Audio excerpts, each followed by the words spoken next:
Hello and welcome to the channel. This is Wonder here. Today I'm going to be doing something a little different than just the standard gameplay upload. Before I show you some gameplay, I'm actually going to be talking about my builds for these fights and my thought process when crafting these builds.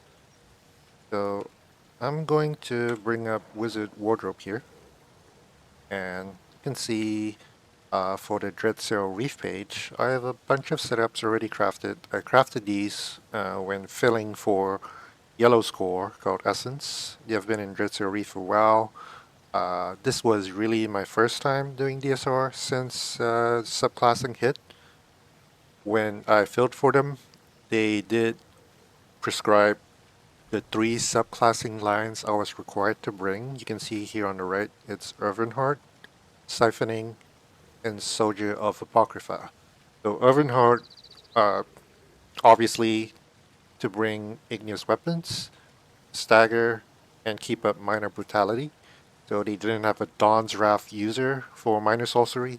So I was required to keep up minor brutality basically everywhere for the group. And then siphoning was for Ultron. So for siphoning, there is the Catalyst passive, which gives you 30 ultimate after drinking a potion. This procs outside combat and can be combined with potion cooldown glyphs. For example, um, if you use 3 potion cooldown glyphs, it reduces your potion cooldown by 24 seconds. So if you hover over potion, you can see it has a 21-second cooldown now. So you're generating 30 ultimate every 21 seconds just from this passive. Siphoning has also other alternate passives if you cast a siphoning ability every 4 seconds. So it's a pretty strong skill line for Alt-Chan. It doesn't provide much else for a tank except sustain through siphoning attacks, which I only used in basically a couple of places. So it's good, but it takes away some things from you too, namely use of harmony jewels, which is very good for a tank for sustain. It does offset it somewhat by giving you more potions, but it doesn't quite make up for it. So keep that in mind when using these potion cooldown glyphs. And if you don't need them, like I did not need them for example, the first boss, I still decided to use harmony jewels for this because simply I was generating my ults in time for when I needed them. Same goes for the Reef Guardian. I was using 1 potion cooldown glyph here, and actually 2, sorry, but I didn't need them. So I could have used all harmony here as well. It is nice for trash though, because you can not just proc it outside of combat, but you can swap between potion glyphs when you check a potion and so on. So I have a bunch of setups here with cases and so on, and this kind of abuses the potion cooldown and catalyst passive to maximize my ult gen for trash as well.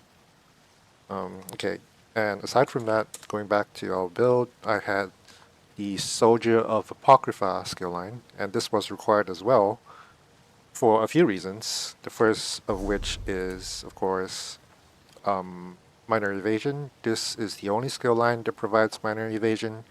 It's pretty important in DSR for Taleria and first boss and so on. So this was a buff I was required to keep up.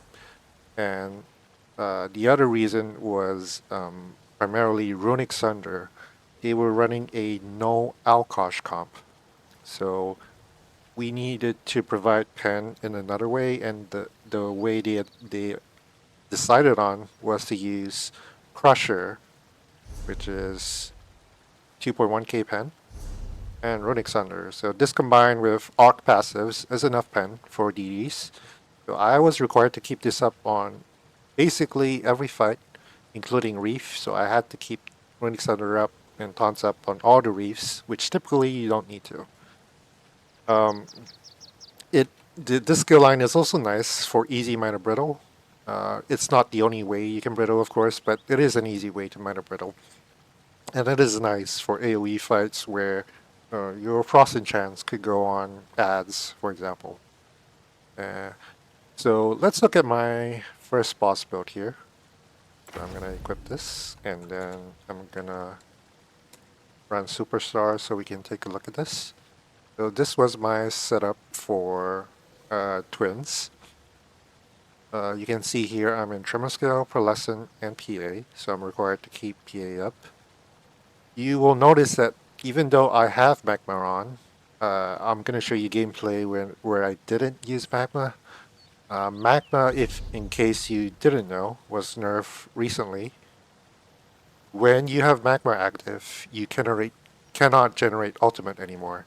So the tech where you had Elfbane and you were vamp draining in magma form to chain magmas together is no longer a valid setup. So a lot of people thought that using magmas in DSR would actually be non-viable anymore, but it's actually still viable.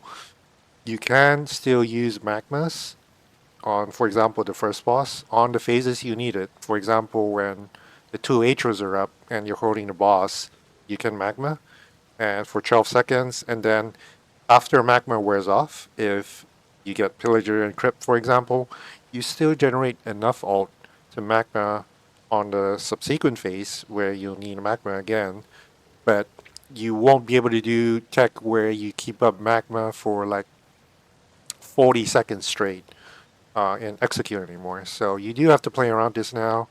I decided to just not use magma in this run, even though they said I could. And I was just using barrier for the group just for science and to test how it felt. And this is actually very doable. You do not need to use magma anymore by any means on first boss. And one big reason is this skill from the Soldier of Apocrypha line, Impervious Rune Ward. You can see you're getting a huge shield here, and I'm not even fully buffed, almost 30k. So if I hit this dummy here, so I can get minor toughness and my buffs. And then I look at the tooltip again. This is a 32k shield. Not only that, if you have Crux, you see at the bottom of the tooltip, consume Crux to heal yourself for 4.5k health per Crux spent. And you are getting Crux every time you taunt stuff. And you're taunting a lot on, for example, the DSR twins. You're taunting the Atros, you're taunting the boss. I am actually taunting to keep up Tremor Scale as well. So you're actually getting a lot of value out of this single skill in just healing, shielding and healing.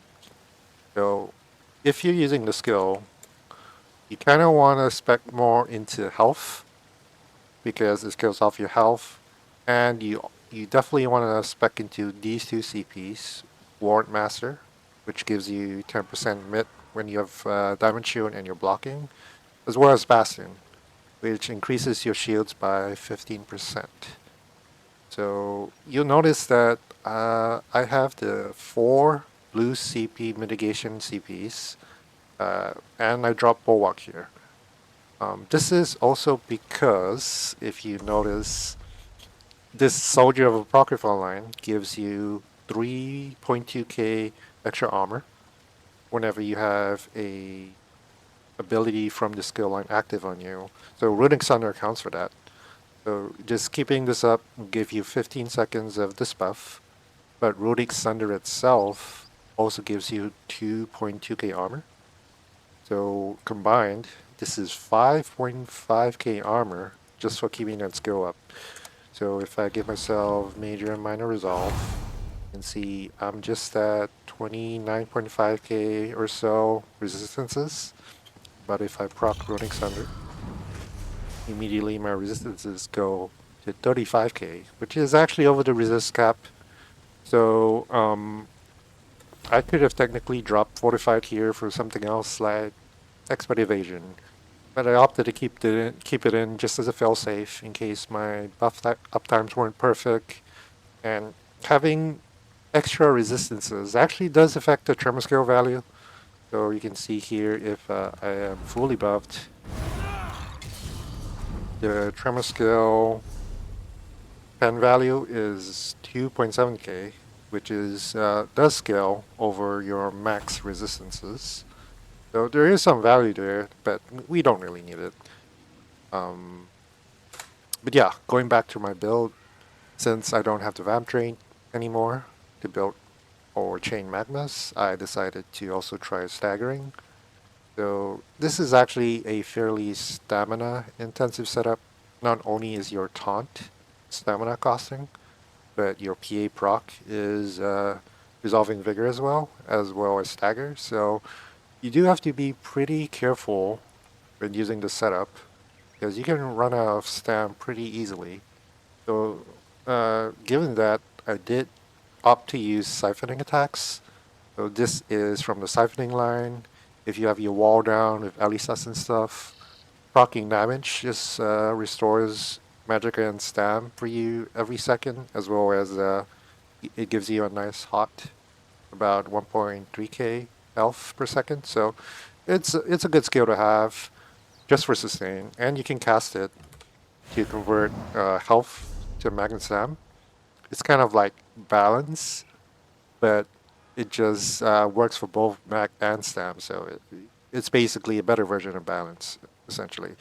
And it doesn't reduce your healing received or your shields. So it's a good skill to have if you have a free bar slot.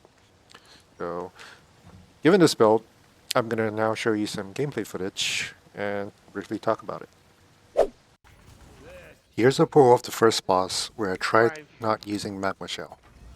Note that although there are 2 tanks on this fight, there is only 1 healer, yellow. I am also not getting guarded. Thus, the support I'm getting from the group is substantially reduced compared to a standard comp. As we start the fight, you see me taunt the boss while keeping up my buffs and debuffs. It's important to keep track of my Tremor Scale cooldown here, which you see a cooldowns icon for in the bottom right. This is so that I don't proc Tremor Scale when taunting an Atro out of stack. You'll also see here that although the other tank has taken taunt of the boss, I re-taunt him here to refresh my pen debuffs on him. As my Atros start putting up their blockades, positioning becomes key. You want to pull the Atros out so that their blockades aren't cooking the group or any DDs stunned by teleports. Notice that I also position myself to be in heals or dancing around the blockades. I also need to avoid touching the blockades from the other Atro in the middle to avoid getting one shot. Notice here that I barrier a little too far from the group and some DDs miss it. However, I'm keeping the Atros behind me far enough so that their blockades aren't touching the group. Then, the cycle begins again. You can see my stamina getting pretty low here as I attempt to keep up Runic Sunder, PA, and Stagger while getting willed on by 2 Atros. Thus, some adjustments to my sustain is probably necessary for this build in the future. Right, top right, bottom. Only got the debuff.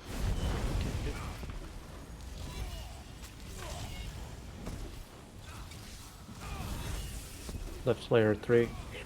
Kill this Astro 2. 1. Here in Execute, some DDs again miss my barrier, which is fine because I'm trying to stay a little further away to keep the Atro blockades out of group. This also enables me to safely row dodge the Atro heavies and enrage them. However, I would definitely advise against rolling heavies from the boss, as enrage backlash AoEs can easily cook DDs.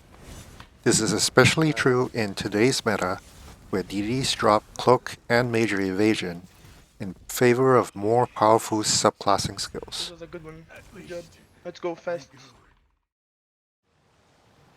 Alright, now I'm going to talk about my Reef Guardian build. I'm going to open up Wizard's Wardrobe here and then equip my Reef setup. Then pull up Superstar. Right, so in my Reef build here you see I'm using Spalter, Pearlescent, and PA. Since I'm using Spalter and I can front bar PA, what you can do is also have Potentate's back bar, where you have 2 pieces on your back weapon and a jewel, and then just move one of your armor pieces to your head. This will enable you to have a cheaper ult on your back bar. So here you can see I'm slotting magma, but I'm not actually going to be using it in the gameplay footage I'm going to show you. They did give me the license to use magma, but I just decided not to because I didn't really need to, and I wanted to demonstrate that in this video. And the way they were doing the reef in their strat didn't really necessitate holding the bosses still at a certain place or position. I was free to kite wherever I wanted, so magma is completely unneeded if you're doing it this way. Aside from that, uh, as part of my build, I'm also using runic center as I've talked about before. We need this pen on all bosses, so I have to keep this taunt up on each of the Reef Guardians, which is a little annoying since typically you do not need to taunt a Reef ever again after you taunt them once for the whole fight. But now you actually have to keep it up on every Reef, and this costs stam. In addition, you also have other stamina costing skills like Caltrops, which is my PA proc, and I also decided to use Stagger in this run, primarily when there's only a few priority reefs up. I can freely stagger and provide a small damage boost.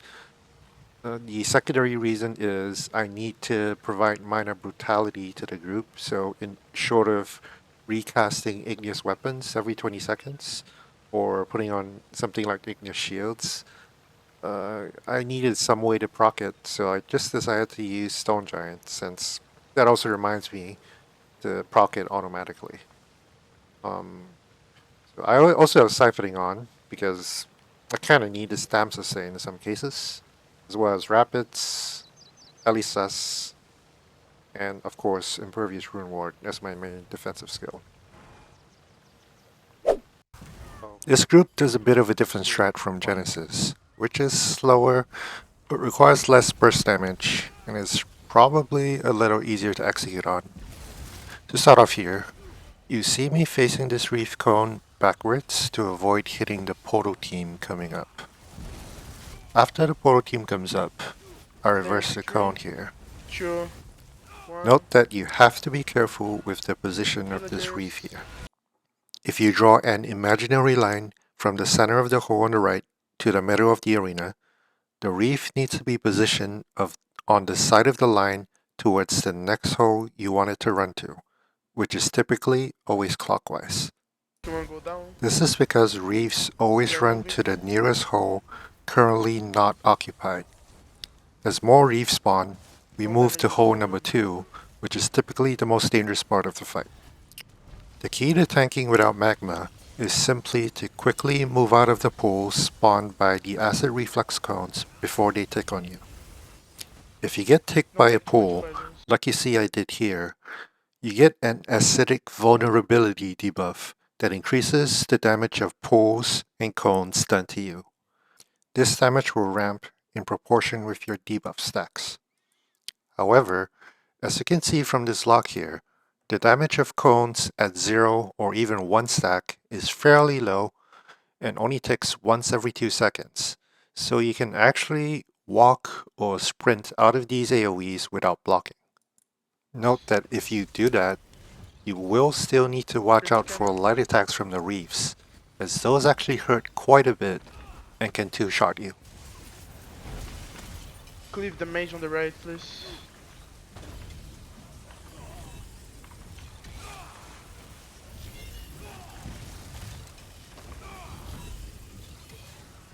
Villagers, let's start moving. If you've been paying attention to the fight so far, you might have noticed that the off-tank has been holding the first small Reef Guardian out of the stack the whole time. This is part of this group's strategy, where they wait until the last reef to spawn, which is the second small, and then bring both these small reefs together at the third hole to push them past 80% at the same time. This is essentially a variation of the reef skip mechanic, where they rely on one of the small reefs to skip its run to get what's known as a full reef kill. If one of the smalls cone on the stack point a little late, they typically Also have enough damage to nuke them before probably it finishes should coning go in down case the reef skip fails. pushing. Oh, So it Seth! works fairly well for them. What are you doing here, Seth? Come on, bro.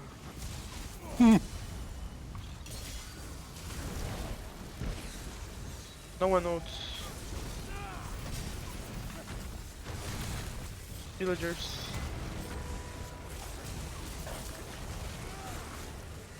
Back on the dart. Alright, now let's talk about Taleria setups. I'm gonna pull up Superstar of my current Taleria setup. I actually have two setups here, one with Pearlescent and Listen Echoes, as you're seeing on the right. The other setup I have is with EC instead of Lucent. I'll show that a bit later on. So for this setup, Listen Echoes and Pearlescent, fairly straightforward, just double bar both sets. I also have Crypt Cannon on, so this gives ultimate to my group members at the cost of my own. So it's pretty important to maximize ult gen when I'm in this setup, and that's why I have a decisive front bar along with 3 infused potion cooldown glyphs to maximize ult gen from the Catalyst passive. I also have ult gen on Leashing Soul using a script called Anchorite's Potency. So whenever I cast Leashing Soul, I gain 4 ultimate. So aside from that, Leashing Soul is used to also keep up major maim on the boss, which is a pretty important debuff for this fight, as the boss does significant damage to the group during Maelstrom, and it does sustained damage to you through his light attacks and the dot it inflicts on you. So a lot of these other skills are self-explanatory, igneous weapons, stagger, colorless pool for brittle. I have resolving vigor for minor resolve and a self heal. I have a impervious wound ward for it's my main self-defensive skill. So using this means I'll slot Bastion and Rune Master. Then I have lingering flare just for major protection. And finally here you can see I'm slotting 2 taunts. One is Runic Center, and the other is Inner Rage. So these basically, the first one, Runic Center, is obviously for the pen that we need in combination with Crusher, because we have no Alkosh. This is my spare slot. You can slot whatever you want, but Inner Rage is a pretty decent skill to use with your spare GCDs. Each time you cast it, 3 of allies get Radiate synergies, and these hit really hard. When I was looking at logs, some DDs were getting 45k of single target damage just from pressing Radiate on Taleria. So definitely, it's a good option to have on to buff your DD's parses. So in this case, I have the standard 4 blue CP, and you can drop Bulwark here. But in this case, I decided to drop Fortified instead of Bulwark. You need neither to reach armor cap, but I just put one on for a safety measure since the other option of the AoE damage mitigation isn't that important for this fight for me. And finally, I dropped Fortified for Expert Evasion since you basically have to roll all the heavy attacks from Taleria. It's a good stamina sustained CP. And given this setup, the variation of it is the Catalyst setup here. And if I equip it, it's almost identical with Catalyst replacing Pearlescent. And here I doubled up bar it as well with Decisive front bar and Crusher back bar. The key difference is I need to keep up 2 EC dots. So I have Frostball as 1 EC dot. And the second EC dot I opted for was Flame. So there's a lot of Flame dots, but you can use Contingency to Flame. And that way, it's a strong dot, but you also gain access to minor protection, which you wouldn't have in this setup since I have Crypt Cannon on. And I can't slot Temporal Guard. So in this case, I front bar Leashing Soul since I need to cast it more often. And the other option here is, of course, you can also change Leashing Soul if you wanted to. So if you change it instead of Pool to, for example, Flame, Flaring Torment, this would be a Flame EC dot with major main built-in. So you could get rid of Contingency in this case for just Leashing Soul and gain a free bar slot. But that also means you lose access to a Mac chain ability. So you would basically be forced to use something like Silver Leash, which costs stam. And that can be pretty impactful in some trash fights, depending on what you're doing. And depending on your stam consumption, if you're wearing Spotter, what sustain passives you have, and so on. So think twice before going down that route. Alright, now let's look at some gameplay footage. Alright, I'll leave you here with this Taleria footage. Show me in the non-EC setup. There's not really much to comment on, so enjoy and see you in the next one.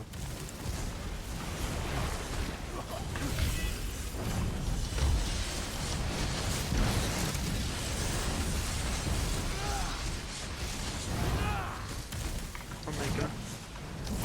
Deluge.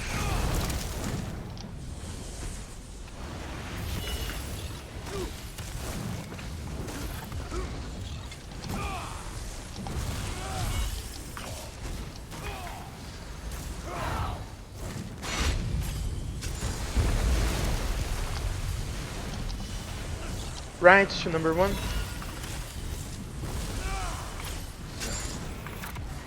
Villagers, Matron 3 and 2. Stop at 1. Road elastics.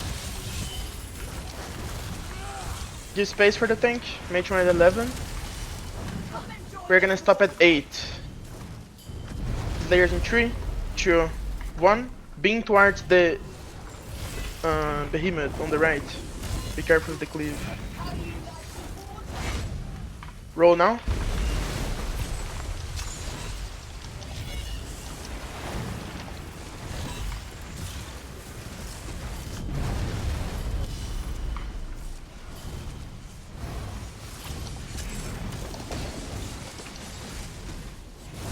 Do I crypt yet? Yes. Crypt. Deluge Villagers. still. My bad. All loots that you may have. Beam through my behemoth, please.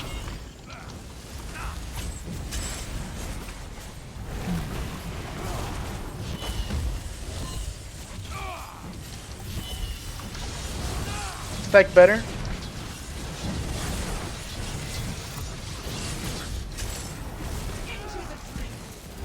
Don't roll. Pretty good. Nice price That was right better. there. That was better behemoth damage. Secure this landing. It's time to bring the landing force home. What's your report? You have 22k health. I don't know how you died. Oh, you got light attacked by the matron in the end of the maelstrom. That's why you died. Yeah, that's cooked. Oh. What is Ice Storm?